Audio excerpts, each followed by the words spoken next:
Silver Ivan Rodeo.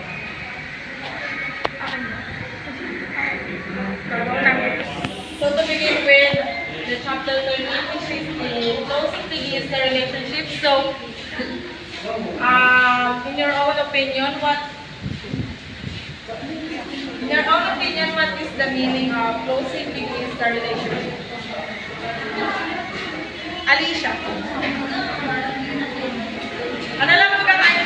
Closing begins the relationship. So, ayan, kung sa business, important yung relationship kasi, yun yung magiging, perception ng customers doon sa business and doon yung magkakaroon ng relationship or ibabalik yung customers doon sa company.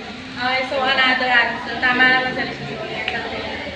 Closing begins the relationship. So sa business, di ba pag nag-dating ka, di ba habang interaction, doon mo hinihikayat yung mo na nakapatir sa'yo. So sa closing ng ng pag-uusap nyo, doon na magsisimula yung relationship, yun na yung partnership pag kumagri na yung dealer.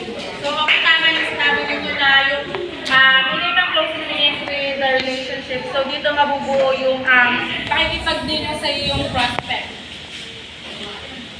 So, here's the three of business life closing, so which is the ethical, service, and relationship. So, what do you mean by ethical? Siya.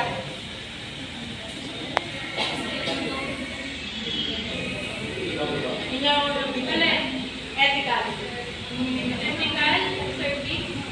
Ethical lang. Ethical. Ginagawa natin na this is right or wrong. Okay, so tama.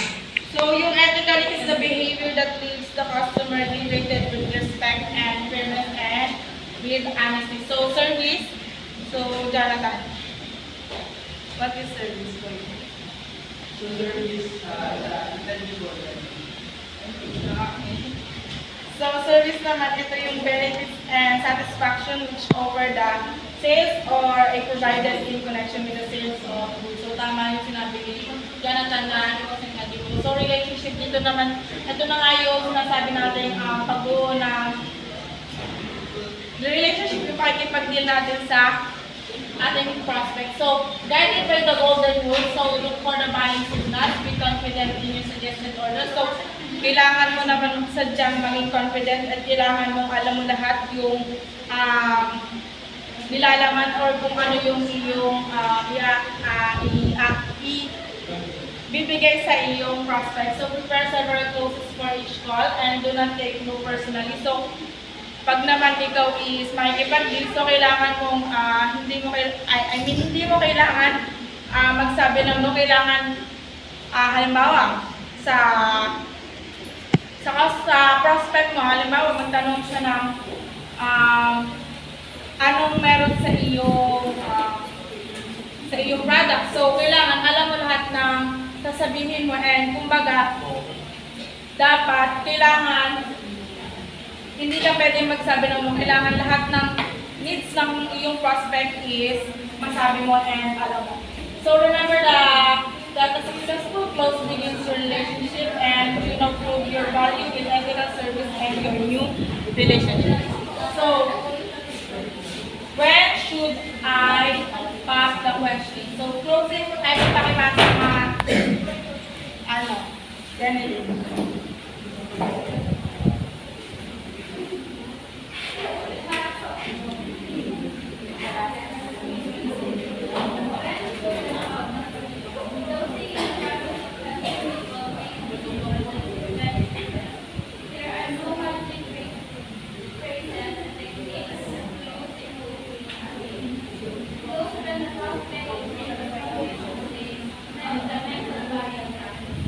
So in closing, it is extremely important to think about the purpose of the service calls.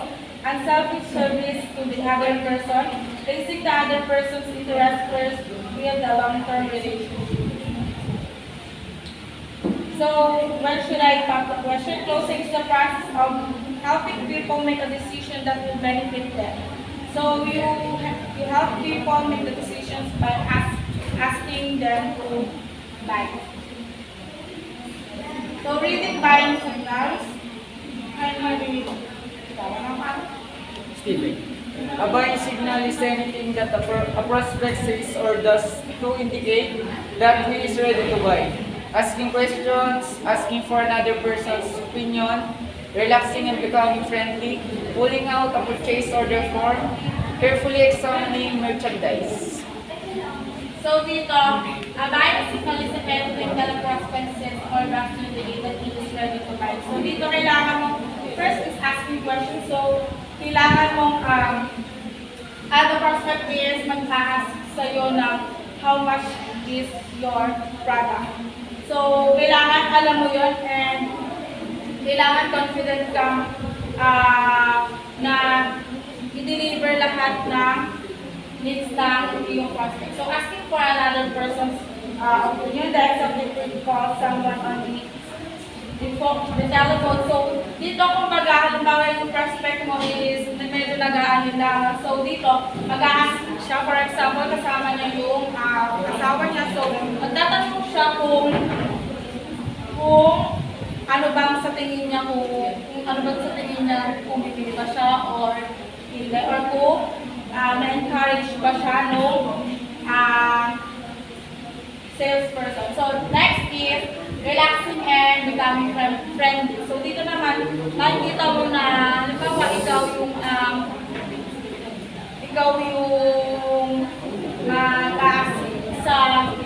sa iyong prospect. So kailangan makikita doon in the first place is makikita doon kung friendly ka ba or hindi. So kailangan lagi ka naka-smile. And next, pulling out a purchase order form. So if you ask to talk, your prospect pulls out an order form, it is the move toward it. So next is carefully examining merchandise. When a prospect carefully scrutinize your product or seems to contemplate the purchase, this may be indirect and promptly. But then given this indication, attend trial. So dito, papasok sabihin ng prospect mo what do you think about. And if you obtain a positive response to the question, move on to the sales. So dito, kailangan pag nagtanong sa iyo yung prospect mo, kailangan masagot mo lahat yung kanyang katanungan. So here's the example ng itatanong sa inyo ng buyer and the salesperson replies to it. So what's your price? So in what quantity? So dapat dito kailangan confident ka lagi sa iyong isasagot. So like makikita nyo naman dito kung paano i-deliver ng salesperson yung reply niya doon sa buyer. So for example, here is what kind of terms do you offer? So ang sagot naman doon ng salesperson is what kind of term do you want? Then when can you make delivery? So sabi doon, when do you want delivery? What size coopers should I buy? What size do you need? So can I get this special price on order please? Now and next month, would you like to split your shipment? Then sunod, do you carry 8, 12, 36, and 54, 45? Those sizes are commonly used. Then next, how large order must I please receive your best price? The salesperson replies is what size order do you have in mind? And the last, do you have more than 6,400 in stock? And the salesperson replies, yes, is that the one you like? So yan yung mga example na kailangan nyo i-reply sa inyong buyer. So next is what makes a good closer? A good closer asks for the order and then remain quiet. So here, sabi dito, no matter what on how you close, remember that when you ask for the order, it is important to be silent. So dito, kailangan hindi ka na madaming sinasabi. Kailangan, kailangan stick ka lang dun sa tinanong mo. And kailangan wala ka na madaming sinasabi para hindi magaling lang sa yung prospect mo. And next, get the order and move on. Sabi dito, taking also stop to sale after the prospect is said yes. An exception would be if you ask the customer for names of other prospect, once this is done, it is the best. Take the order and move on. So dito, in continuing to talk, you may give information that changes the buyer. So dito pag salita ka ng salita, parang kumbaga maano yung customer mo, tawag dito, magugulo pa yung isip niya kung bibili ba siya or hindi. So the next is the moving selling process. A positive response to the trial close indicates a move toward,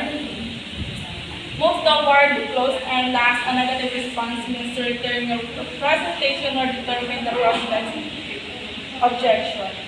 So dito, a positive response. So dito, good close who have a strong desire to close each sale. They have a positive attitude about their product's ability to benefit the prospect. And next is the last, is the negative response means to return your presentation or determine the prospect's objection. Kumbaga dito, pag negative response ka sa iyong buyer, sa buyer mo pala, kumbaga dito masasabi ni prospect na parang hindi ka confident and parang hindi ka sigurado sa binibigay mo sa kanyang information. And that's all my report, and to be continued with, here is the main challenge.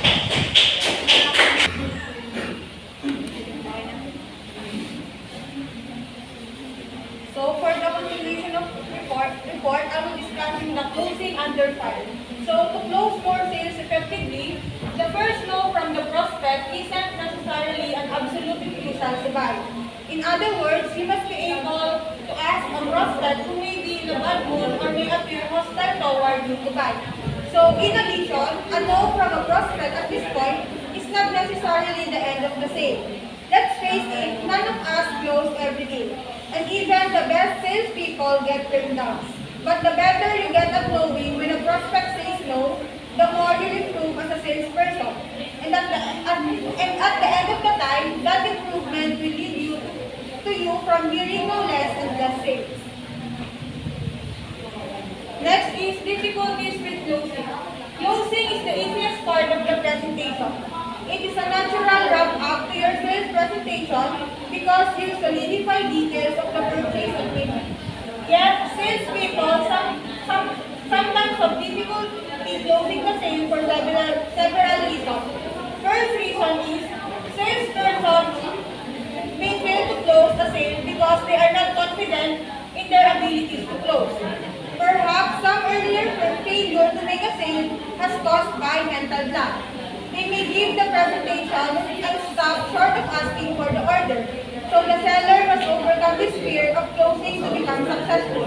So second is, salespeople often determine that the prospect does not need the quantity or type of merchandise or that the prospect should not buy. So they do not ask the prospect to buy. So the salesperson should remember that it is the prospect decision and responsibility whether or not to buy. Do not make the decision for the prospect. And last is, the salesperson may not have worked hard enough to develop a customer profile and customer benefits plan. So it results in a poor presentation. Many times, a poorly prepared presentation falls apart. So in every presentation, you must be prepared and develop a well-planned, well-rehearsed presentation. Next is the essentials of closing sales. Makikibasa ako, May Ann.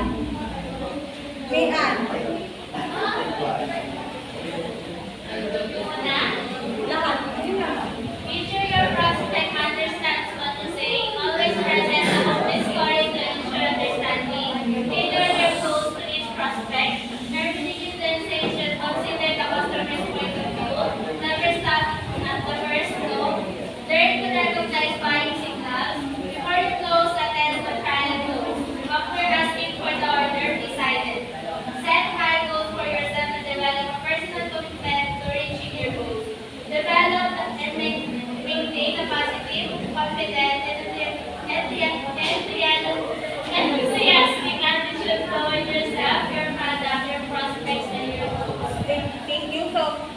important for salespeople to choose the right words that will convince the customers and take them into confidence. So, these closing words should be able to demonstrate that as a salesperson, you are providing the prospect with the most appropriate solution to their problem. So, sa kabuuan, knowing and applying those essentials for closing sales that allows you to create and replicate best practices to close more deals. Next is the 12 keys sa successful closing. Makikibasa ako, Shane. Shane! Keep success closing. One, success key. Enthusiastic. 2, plan your sales cost. 3, confirm your prospect needs in the approach. 4, give a great presentation. Use trial process during and after your presentation. 6, move out a prospect real objections. 7, overcome real objections. 8, use a trial close after overcoming each objection. 9, summarize benefits as related to a buyer's needs. 10, use a trial close to confirm step 9. 11, ask for the order and then be quiet. The last one is leave the door open. Act as a professional. So these are the 12 keys to a successful closing, and it can help to increase the sales closing if you follow these 12 simple keys to success. So as you see from these 12 keys, successful closing, a successful close results from a series of actions that you have followed before asking for the order. So closing is not one giant step. Always remember to act as a professional salesperson and be courteous and appreciative of the opportunity to present your product to the prospect. This allows the door to be opened another time. So thus, key number 12 cannot be overlooked. Always remember to leave the door open. So if salespeople understand how each of the 12 applies to them and their customers, and if they perform it successfully, they earn the right to close the sales. So that's all my part. The next reporter will be John Miguel Calma.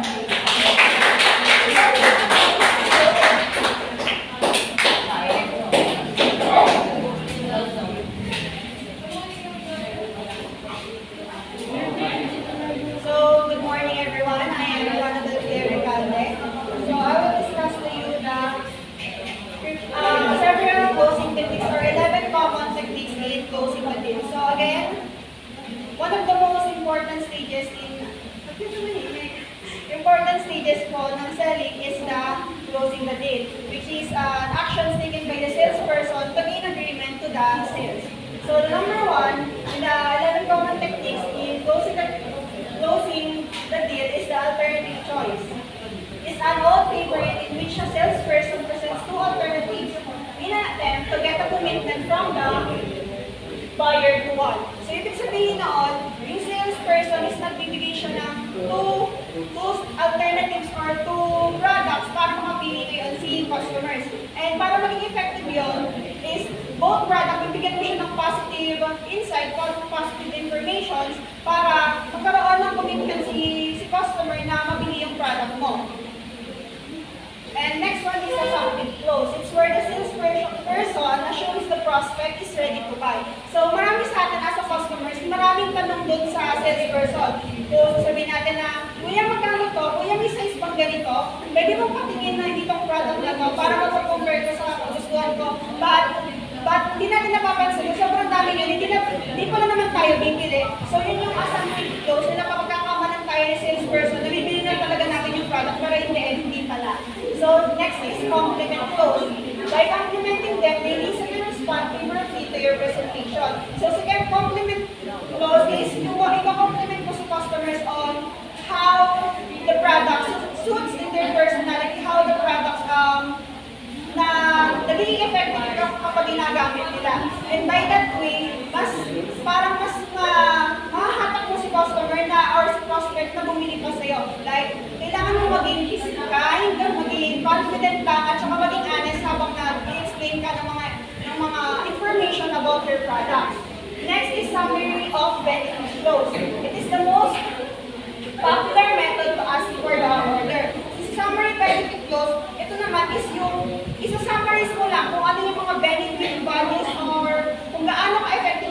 product kapag ginagamit mo.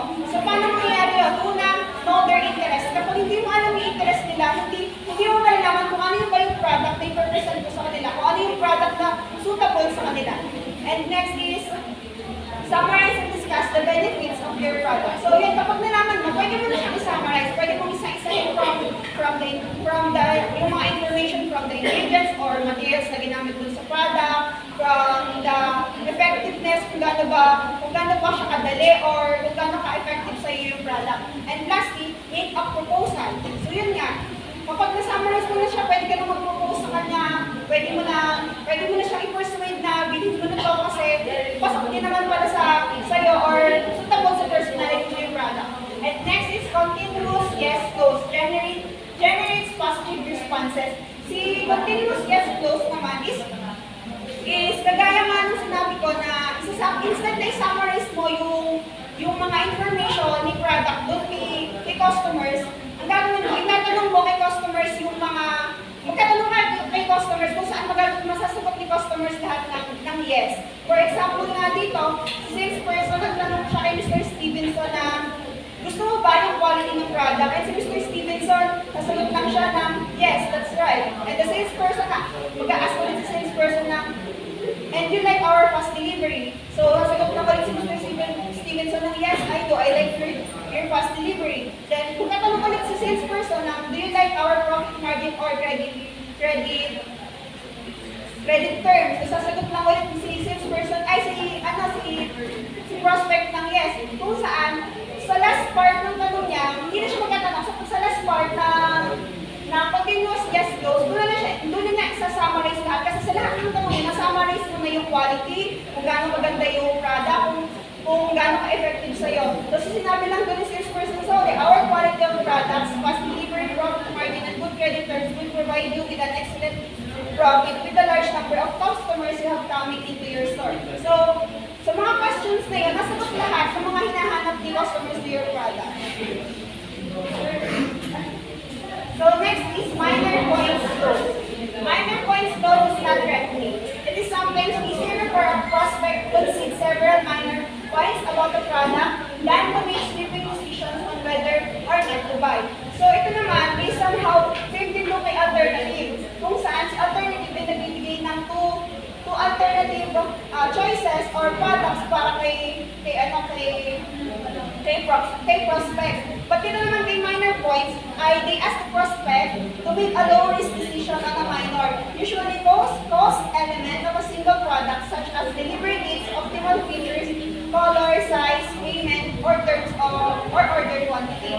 For example, if you are selling a jewelry, nasa isang jewelry store, nagbabenta ka ng mga jewelry, kung saan yung isang customer is may hinahanap siya specific na ring.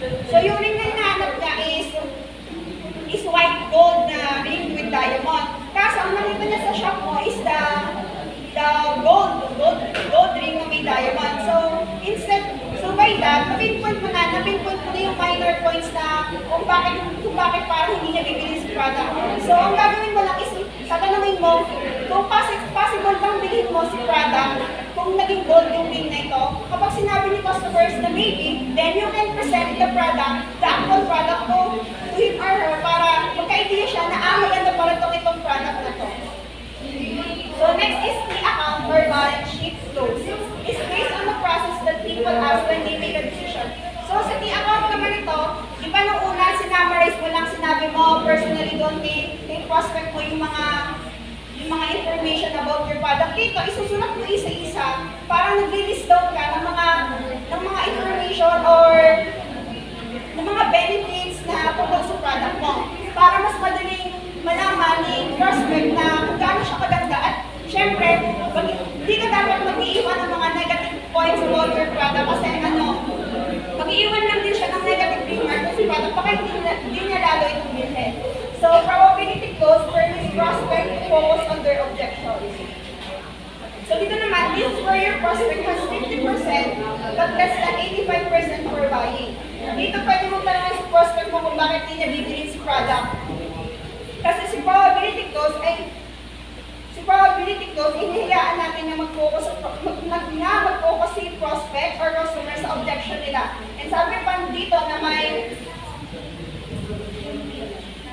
na may prospect daw na nanahimik or napapaisip lang o inisip lang nila yung mga objections kung bakit hindi nila bibili ng product. Dahil gusto nilang, hindi dahil gusto nilang madali yung decision, but your prospect won't fully understand what bothers them or hindi nila malinaw sa sarili nila kung bakit nila ayaw nila yung product na yun. The probability clause permits your prospect to focus on the real objections. Once you have a real objection, convert that objection with a persuasive sales argument. Pwede mo siyang gamitin yung objection na yan, pwede mo siyang gamitin as your strength para mas may paliwanag yung palalo yung benefits ng product. So, example nga dito, ayaw pinili prospect yung laptop kasi once na masira is mahirapan daw silang magpagawa dun sa center na binili ng laptop. So in that case, nalaman mo lang kaya pala ayaw niyang bilhin kasi baka daw mahirapan. So, ipapaliwanag mo yung point ng objection niya na hindi naman ganun kahirap kung bakit hindi siya ganun kahirap magpagawa ng laptop kung ano pa yung mga benefits or mga bibigay sa iyo ng store. So, next is negotiation clause. Find ways for everyone to have a fair share. So, ito naman, negotiation clause ay pagkakaroon ng negotiation ng product sa salesperson between salesperson and prospect. So, for example, si prospect, bibili siya ng cellphone sa'yo. Tapos, sabi niya, masyado daw mahal, kung pwede daw magbigay ng discount. So, dahil hindi naman kayo masyado nagbibigay ng discount, sabi ni salesperson, hindi po kami nagbibigay ng discount, but you can pay that phone installment. So, yun sa negotiation clause kung saan may benefit nyo, hindi lang naman benefit si customer, but also may benefit din kayo. So, technology clause incorporates appropriate technology to close sale. So, dito, para ipinapakita mo na kung ang iyong kinikita is about technology, ipinapakita mo sa kanila yung technology. Para dinedemonstre mo kung paano siya gamitin, kung paano siya nag-work. So last is close based on the situation. Different closing techniques works best for certain situations. Una, customer is indecisive.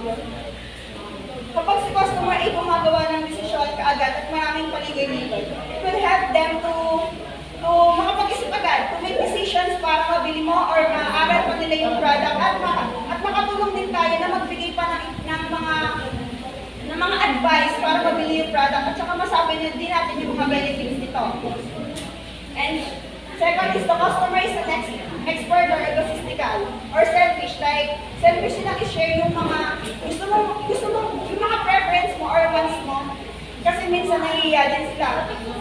So by that, pwede tayong tutulong sa kanila by the common techniques na yun.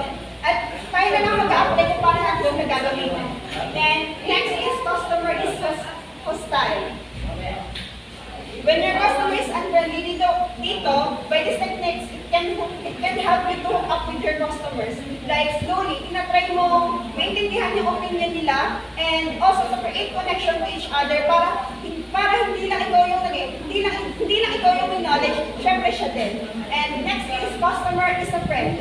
So, always treat your customer as a friend. You can use sabi ko nga kanina, you can use the 11 common techniques to create a connection with your customers, to create a relationship with your customers para hindi sila nahihiya i-share yung mga objections, yung mga ayaw nila, or yung mga suggestions nila about your product.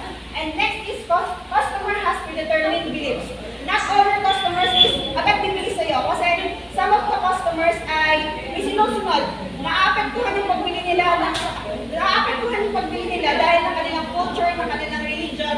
So that be careful, kaya nga sabi nila, know their interest first before ka mag-adopt ng product. And lastly, customer is greedy once again. So sabi nga dito, halos naman lahat sa atin yung lagi tayo hihingi ng discounts. So make sure na kahit hindi tayo agad makapagbigay ng discount, nandun yung negotiation. Marunong tayo makipag-negotiate sa kanila para mas malinaw, para mabigyan sila ng ma-satisfy sila sa service na ibibigay natin. So that's all. Thank you.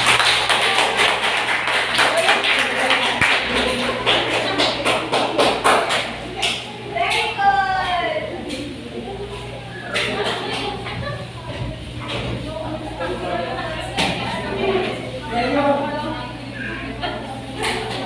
Hindi mo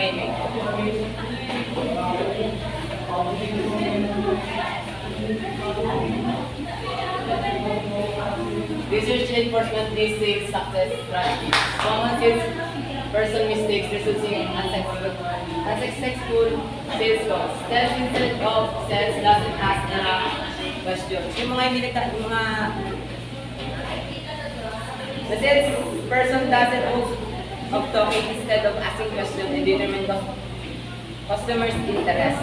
Then over-control the calls asked too many close or and question. Yung mga madaming tanong na salesperson. Then doesn't respond the customer's needs with the benefit.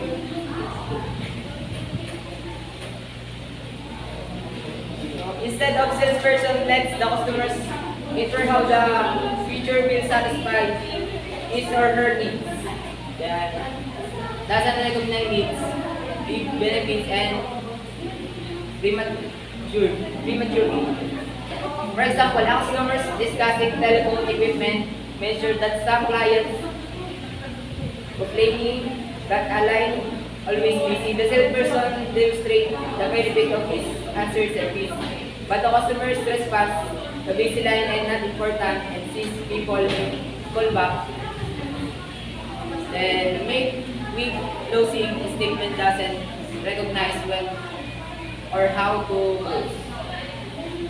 Then in the extreme case, the customer tried to close the sales on a positive note, but the salesperson failed to recognize the PO and continued selling until the customers lost interest. Dito improvement, re-improvement selling as a question to gather information and uncover needs. Recognize when a customer has a real need and how the benefit of the product or services can satisfy it. Establish the balance, dialogue with the customers, recognize the handle and negative customer attitude, remotely and directly, use the benefit of summary and an action plan when wearing commitment when a closing. Learn and use 5 selling skills. Use the other skill emphasized throughout the book and develop your nature, ability, and positive mental attitude to become a successful professional salesperson. Then next is closing begins relationship. When you make a sales for first time, you change the person and organize from the prospect to customers. Para the golden rule in order to earn an opportunity to sell of the customers in the future. Then the next is